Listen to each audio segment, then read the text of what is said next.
Salut tout le monde, c'est Fanny4 à l'appareil, j'espère que vous allez bien. Aujourd'hui, on va se retrouver donc avec un petit peu de retard, ça fait déjà 2-3 jours qu'il est sorti, avec le chapitre 67 de Dragon Ball Super.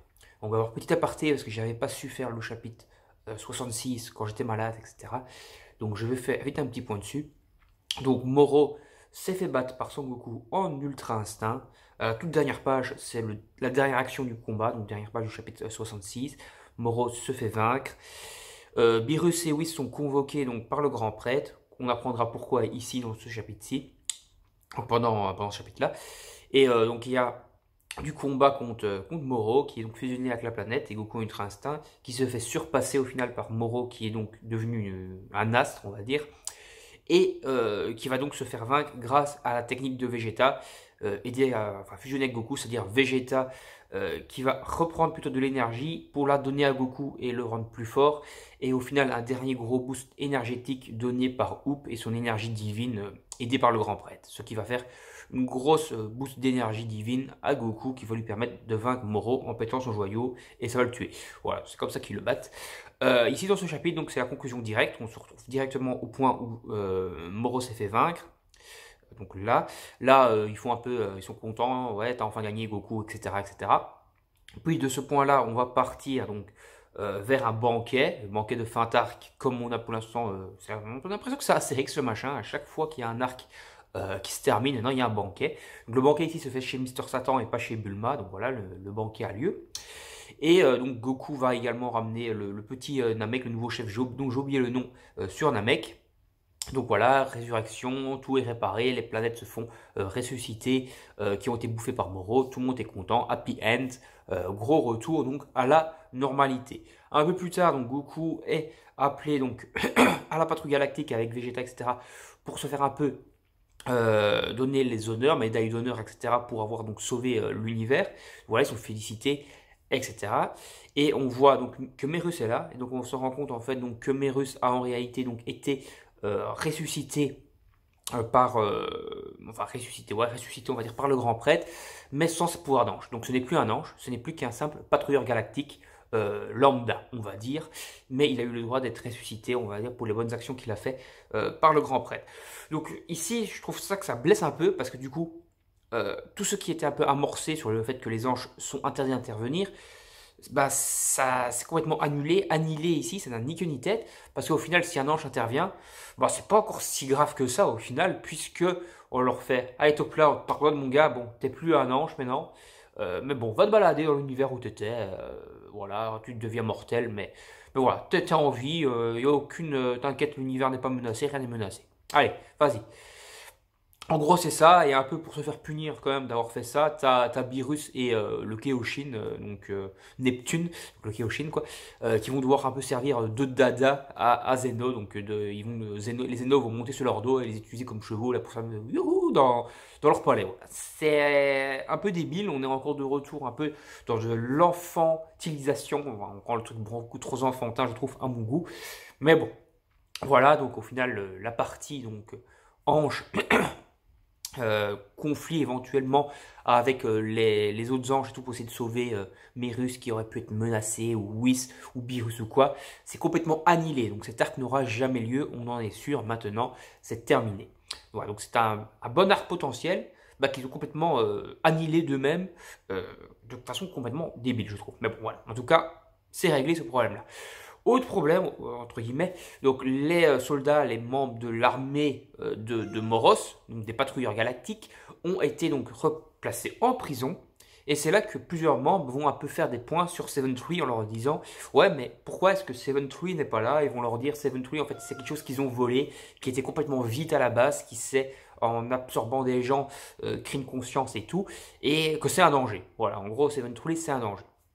Donc la patrouille galactique va trouver ça bizarre, ils vont aller voir sur place là où Moro est mort et où Seven Tree est mort, parce que Seven Tree et Moro étaient fusionnés, et au final on va se rendre compte que Seven Tree n'est pas mort, et qu'il a été entre guillemets dérobé, donc enfin la dernière partie plutôt, enfin il n'est pas vraiment, enfin s'il est mort, mais on va dire il reste un bout de sa tête qui traîne comme ça, et une partie, enfin des espèces de brigands on va dire, Maître Goji, je crois. Donc ça a l'air d'être peut-être le nouveau méchant de l'arc Granola qui va s'appeler le prochain arc d'après les différentes rumeurs. Même si je pense pas que ça va s'appeler comme ça, mais bon, on s'en fout. Cette espèce de la tête de Seven Tree a été dérobée par ces brigands. Et ces brigands s'occupaient à faire donc du clonage de Seven Tree. Donc ils s'occupaient à créer une armée de Seven Tree à la chaîne. Et le Seven Tree principal est occupé à se régène dans une espèce de grosse capsule, un peu comme il y avait eu donc Freezer qui s'était régène lorsque Sorbet et Tagoma étaient venus le ressusciter sur Terre. Il était revenu en petits morceaux et dans la capsule de régénération, il avait reformé son corps final grâce à ça. C'est un peu le même principe. Donc Seven Tree, on voit que sa tête, maintenant, il n'y a plus que sa tête, il n'y a pas plus que sa tête plutôt. Il commence à avoir son corps, ses bras, ses jambes, tout est occupé à repousser et donc à prendre forme. Et donc lui, c'est Seven Tree et puis les autres robots portent d'autres noms, mais on va dire que c'est un peu basé sur le principe de Seven Tree, donc c'est un peu des clones. C'est là donc que Granola rentre en scène, donc il semble être un espèce de mercenaire de l'espace, et il a été engagé, entre guillemets, pour aller se débarrasser donc des Seven Tree et de cette espèce d'empire du seigneur Gojil. Donc il débarque dans le vaisseau avec tous les Seven Tree, il commence à leur péter la gueule, et ça se finit avec, très facilement d'ailleurs, il semble très fort, hein, surtout si les Seven Tree ont le niveau de Seven Tree, on va dire que je ne reviens plus son nom maintenant, je l'ai dit là tout de suite et je ne reviens plus son nom. Que le Granola, quoi, est d'un niveau au moins, allez, Super Saiyan 3, voire Super Saiyan Blue facilement, parce qu'il les déglingue en deux coups de cuillère à peau. Et ça se finit donc sur Granola, qui se retrouve devant la capsule de régénération de Seven Tree. Alors après, ici, on va pouvoir faire un espèce de parallèle. Est-ce que l'arc Moro est vraiment terminé? Parce que, donc, l'espèce de corps de Seven Tree ressemble pas trop mal quand même à la fusion Seven Tree Moro, donc avec Moro qui avait avalé Seven Tree comme ça. Comme des granolas justement. Donc on se retrouve donc avec une potentielle peut-être sauvegarde de l'esprit de Moro à l'intérieur du corps de Seven Tree. Seven Tree qui est donc comme disait un des sbires de Moro dans la prison galactique, une coquille vide à la base, qui se gaffe d'informations en absorbant des gens. Et donc, est-ce que Seven Tree n'aurait pas, d'une certaine façon, sauvegardé la conscience de Moro? Donc, est-ce que le Granola, au final, ne serait pas donc un allié, une espèce de mercenaire de l'espace allié au final, et que la suite de l'arc, en fait, ça repartirait sur du Moro? Est-ce que Moro ne serait pas sauvegardé à l'intérieur de Seven Tree et que ce serait, du coup, encore lui l'adversaire d'après?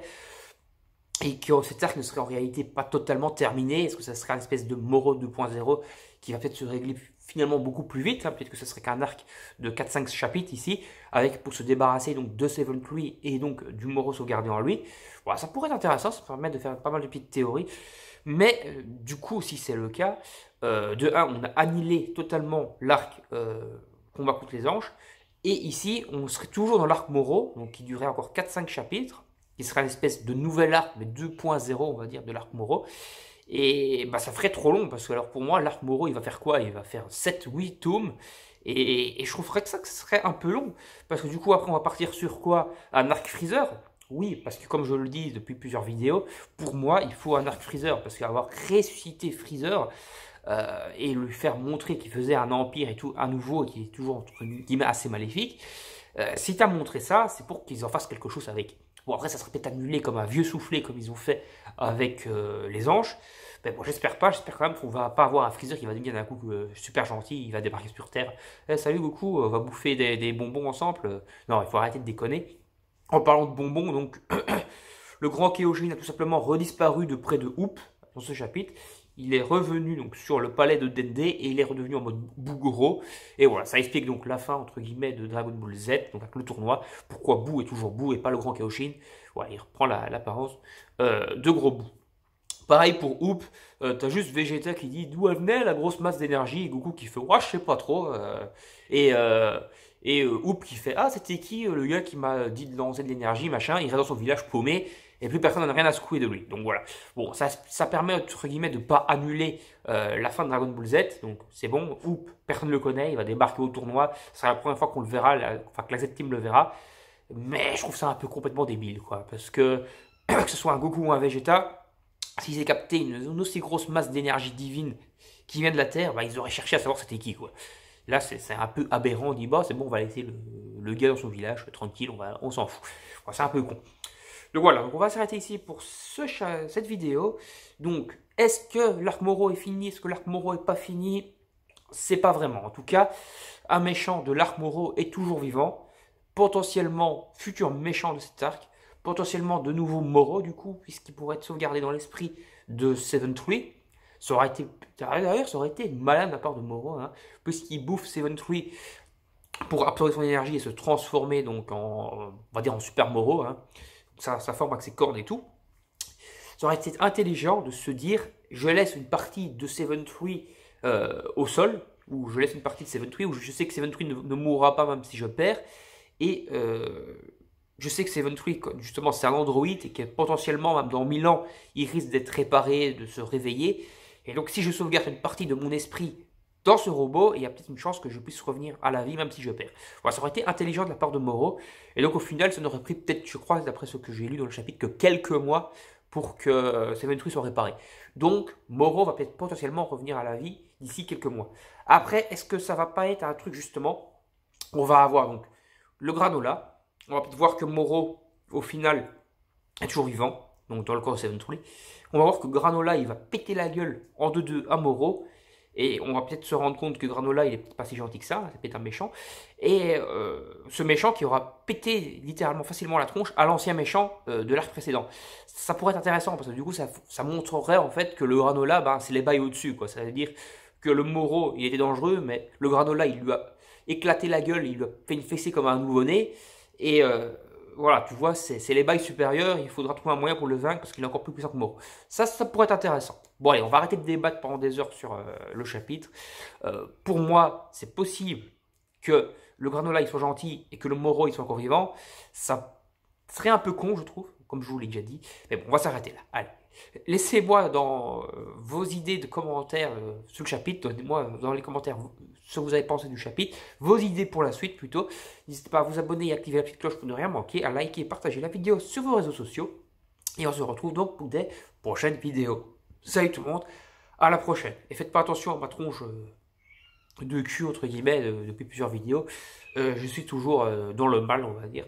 Mais bon, j'essaie quand même de vous faire un petit peu de vidéos. Allez, bye bye tout le monde, à la prochaine, salut!